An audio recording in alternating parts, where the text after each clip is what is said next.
کسی کے وہم و گمان میں نہیں تھا کہ 20 سال 234 دن اقتدار میں رہنے والی بانی بنگلہ دیش شیخ مجیب کی بیٹی وزیر اعظم شیخ حسینہ واجد کو ایسے بھاگم بھاگ اپنے ملک چھوڑ کر بھارت بھاگنا پڑے گا۔ وزیر اعظم بھی وہ جس کے آگے فوجی سربراہ سے لے کر میڈیا اور عدالتیں سب کے سب تابع تھیں۔ آج کے بایوگرافی ایکسپلورر میں ہم شیخ حسینہ واجد کے 20 سالہ اقتدار کے نشیب و فراز سمیت حالیہ ہنگاموں اور ان کی زندگی کی مکمل کہانی آپ کے سامنے رکھیں گے۔ 76 سالہ شیخ حسینہ واجد 28 ستمبر 1947 کو بنگلہ دیش کے دارالحکومت ڈھاکہ کے مضافاتی علاقے تنگی پارہ میں شیخ مجیب الرحمان اور بیگم فضل النساء کے ہاں پیدا ہوئیں۔ شیخ حسینہ واجد اپنے 5 بہن بھائیوں میں سب سے بڑی تھیں۔ شیخ حسینہ کے آبا و اجداد مغل دور میں عراق کے دارالحکومت بغداد سے ہو کر بنگال آ کر آباد ہوئے تھے۔ شیخ حسینہ کی زندگی کے ابتدائی چند سال تنگی پارہ میں گزرے اور ان کی انیشل سکولنگ تنگی پارہ پرائمری سکول سے ہوئی، لیکن جب 1954 میں ان کے والد حکومتی وزیر بنے تو ان کا خاندان تنگی پارہ سے ڈھاکہ منتقل ہو گیا اور انہوں نے اپنا میٹرک عظیم پورہ گرلز سکول ڈھاکہ سے حاصل کیا۔ 1967 میں انٹرمیڈیٹ اور 1969 میں bachelors Eden girls college Dhaka سے مکمل کیا، جبکہ 1973 میں ڈھاکہ یونیورسٹی سے بنگالی ادب میں ماسٹرز مکمل کیا۔ شیخ حسینہ واجد 1966 سے 1967 تک ایڈن گرلز ڈھاکہ میں طلباء یونین کی نائب صدر رہیں۔ 1967 میں 20 سال کی عمر میں ان کی شادی بنگالی جوہری سائنسدان ایم.اے. واجد میاں سے ہوئی، جن سے ان کا ایک بیٹا سجیب واجد جوائے اور ایک بیٹی سائمہ واجد ہے۔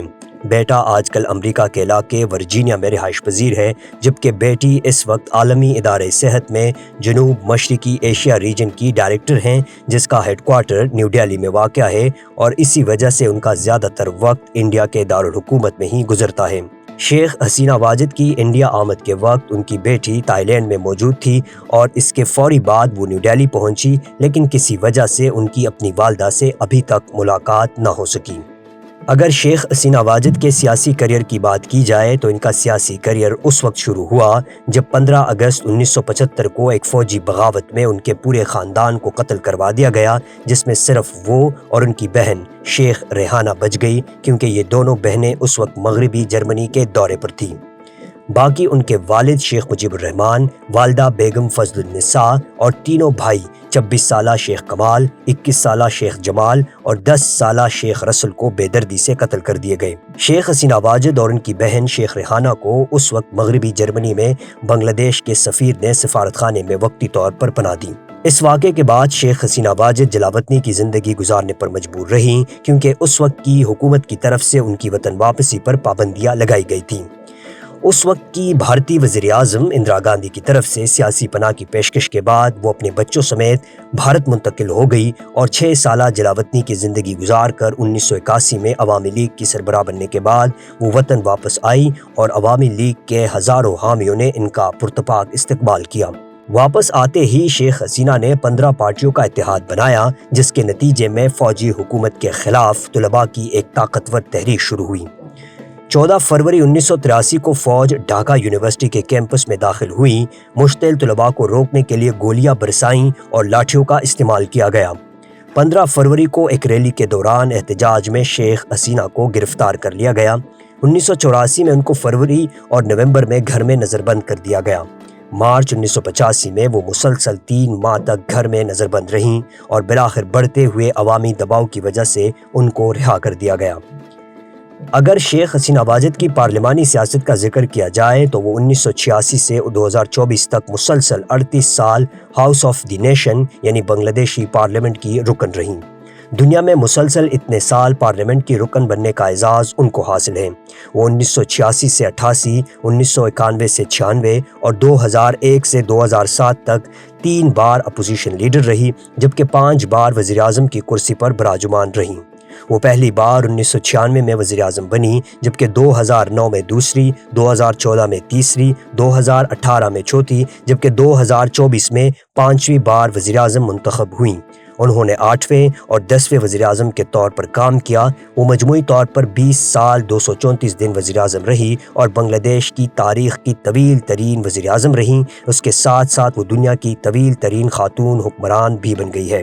بطور وزیر اعظم اگر شیخ حسینہ واجد کے کارناموں کی بات کرے تو انہوں نے 1996 میں وزیر اعظم بنتے ہی بھارت کے ساتھ 30 سالہ گنگا پانی کے معاہدے پر دستخط کیے۔ شیخ حسینہ نے امن معاہدے پر دستخط کر کے چٹاگانگ پہاڑی علاقوں میں 25 سالہ طویل شورش کا خاتمہ کیا۔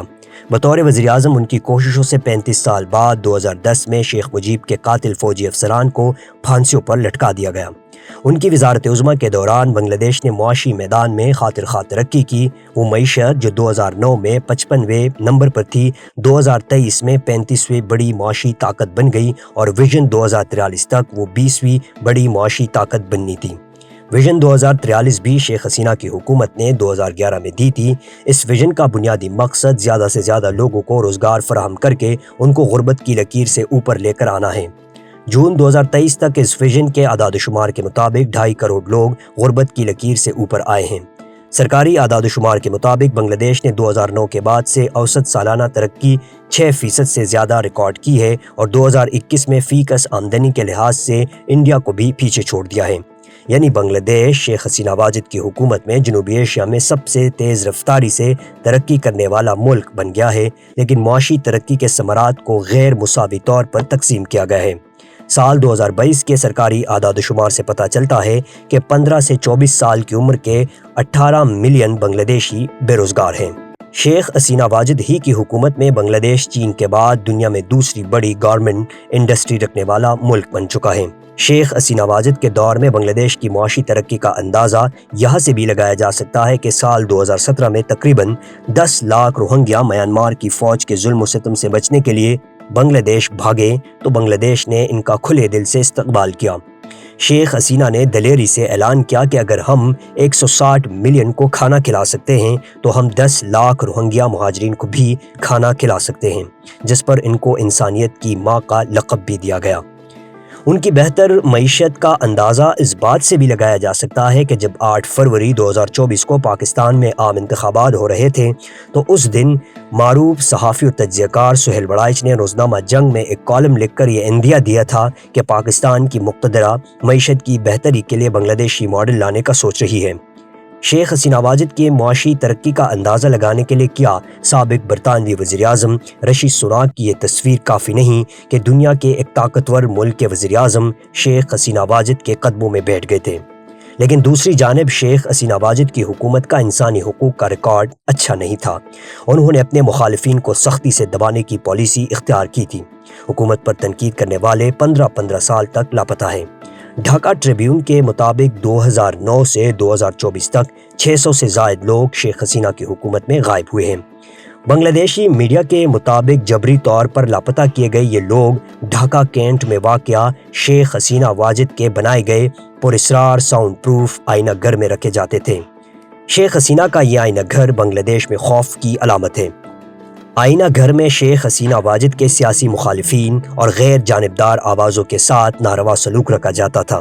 بنگلہ دیش نیشنلسٹ پارٹی کے موجودہ سربراہ طارق رحمان بھی آئینہ گھر کے شکار ہوئے۔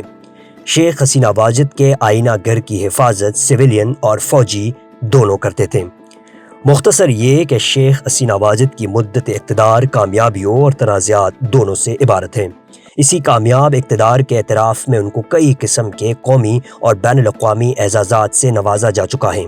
ان کو 2009 میں اندرا گاندھی امن ایوارڈ جبکہ 2015 میں United nation champions of the earth award دیا جا چکا ہے۔ اس کے علاوہ شیخ حسینہ کو 2018 میں ٹائم میگزین نے دنیا کے 100 بااثر ترین افراد کی فہرست میں شامل کیا، جبکہ فوربز میگزین انہیں 3 بار دنیا کی طاقتور ترین خاتون قرار دے چکا ہے۔ اگر شیخ حسینہ واجد کے اثاثوں کا ذکر کیا جائے تو ان کی سالانہ تنخواہ 13 لاکھ ٹکا تھی، جبکہ ان کے کل اثاثوں کی مالیت 6 کروڑ ٹکا ہے۔ منقولہ جائیداد کے علاوہ شیخ حسینہ واجد غیر منقولہ جائیداد کی مالک بھی ہیں۔ وہ بنگلہ دیش میں 6 ایکڑ زمین سمیت سنگاپور میں ایک گھر اور ایک رہائشی پلاٹ کی مالک ہیں۔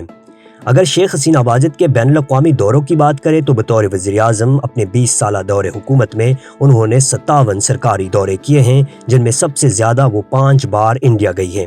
انہوں نے بطور وزیر اعظم 1996 میں اپنا پہلا سرکاری دورہ چین کا کیا تھا، جبکہ آخری سرکاری دورے کے لیے بھی وہ رواں سال چین گئی تھی۔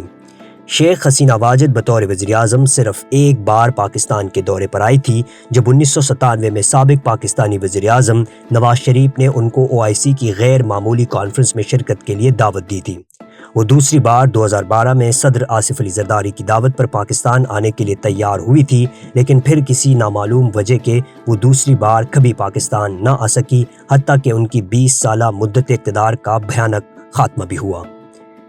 جنوری 2024 میں ہونے والے عام انتخابات میں شیخ حسینہ واجد کی عوامی لیگ 350 کے ایوان میں 271 نشستیں حاصل کر کے ایک مضبوط حکومت قائم کر گئی، مگر یہ مضبوط حکومت کوٹا سسٹم کے خلاف ہونے والی تحریک کے آگے ٹک نہ سکی۔ 1971 کی آزادی کی جنگ لڑنے والے بنگالیوں کے لیے بابائے بنگلہ دیش شیخ مجیب نے سرکاری ملازمتوں میں 30% کوٹا سسٹم رائج کیا تھا، جس میں شیخ حسینہ واجد نے 1997 اور 2010 میں 2 بار توسیع کی تھی، مگر 2018 میں ایسے ہی ایک عوامی احتجاج کے باعث انہوں نے کوٹا سسٹم کو ختم کر کے تمام ملازمتیں میرٹ پر دینے کا اعلان کیا۔ لیکن جون 2024 میں بنگلہ دیشی ہائی کورٹ نے اپنے ایک فیصلے میں کوٹا سسٹم کو دوبارہ بحال کیا، جس کے خاتمے کے لیے ایک بار پھر یونیورسٹی کے طلباء نے احتجاجی مظاہرے شروع کیے۔ پرتشدد مظاہروں میں 300 سے زائد قیمتی جانوں کے ضیاع کے بعد بنگلہ دیش کی سپریم کورٹ نے اپنے ایک فیصلے میں ہائی کورٹ کے فیصلے کو کالعدم قرار دے کر کوٹا سسٹم کو ختم کیا۔ سپریم کورٹ کے فیصلے کے بعد حالات معمول پر آنے والے تھے کہ اس دوران 2 اہم ڈیولپمنٹ سامنے آتی ہیں، جس کے بعد شیخ حسینہ واجد حکومت چھوڑ کر اپنی جان بچانے کے لیے بھارت فرار ہونے پر مجبور ہو جاتی ہے۔ پہلی ڈیولپمنٹ میں شیخ حسینہ واجد کی جانب سے احتجاج کرنے والوں کو پاکستانی ایجنٹ کہا جاتا ہے، جبکہ عین اسی دوران حکومت جماعت اسلامی کو احتجاجی مظاہروں کی ذمہ دار قرار دے کر ان پر پابندی لگانے کا فیصلہ کرتی ہے۔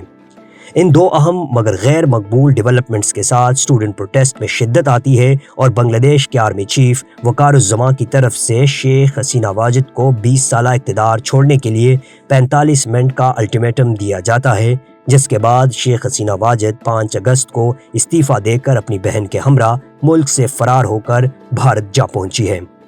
آخری اطلاعات تک شیخ حسینہ واجد نیو دہلی کے مضافات میں واقع ایک سیف ہاؤس میں قیام پذیر ہے۔